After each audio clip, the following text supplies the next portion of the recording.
first problem tells us that a card is chosen at random from a deck of 52 cards.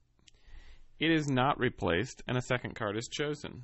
The moment we see not replaced, we should automatically be thinking dependent probability. What is the probability of choosing a jack and an 8?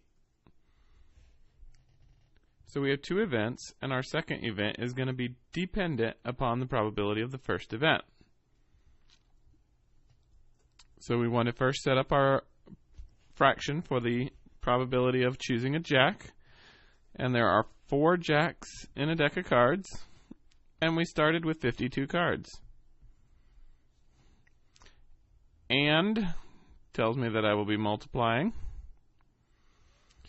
an 8.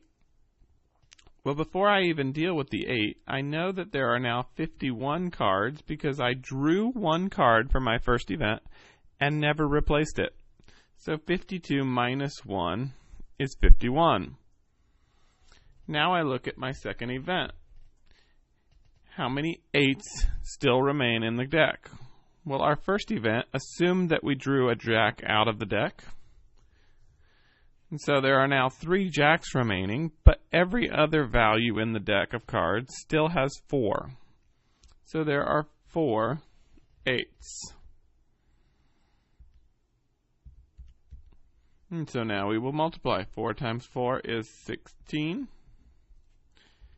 52 times 51, 2,652. And now both of these terms are divisible by 4. So 16 divided by 4 would be 4. 2,652 divided by 4 is 663. And if you didn't realize that they were both divisible by 4, you should have at least realized that they were both divisible by 2 because both values end in an even term. And you would have ended up with 8 over another even number, so it would also be divisible by 2. And you would have eventually gotten to the same solution of 4 over 663, which is going to give us the value in decimal form of 0.006, which in percent form would be 0.6%.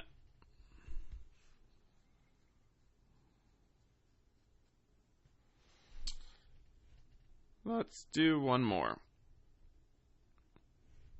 Number 4. A jar contains 3 red, 5 green, 2 blue, and 6 yellow marbles.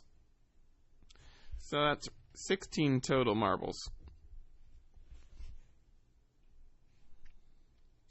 A marble is chosen at random from the jar, and a second marble is chosen without replacing the first one. Again, without replacing the first one automatically tells me I'm dealing with dependent probability. What is the probability of choosing a blue and a blue marble?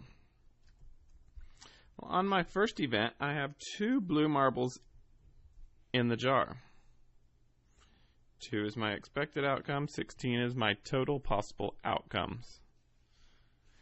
And means I will multiply. So if I pulled 1 blue out, then that means I have 15 remaining marbles.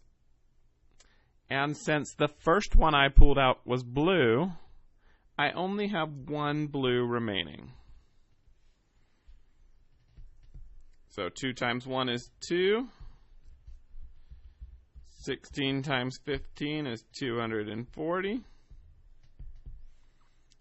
Both terms are divisible by 2, so 1 over 120.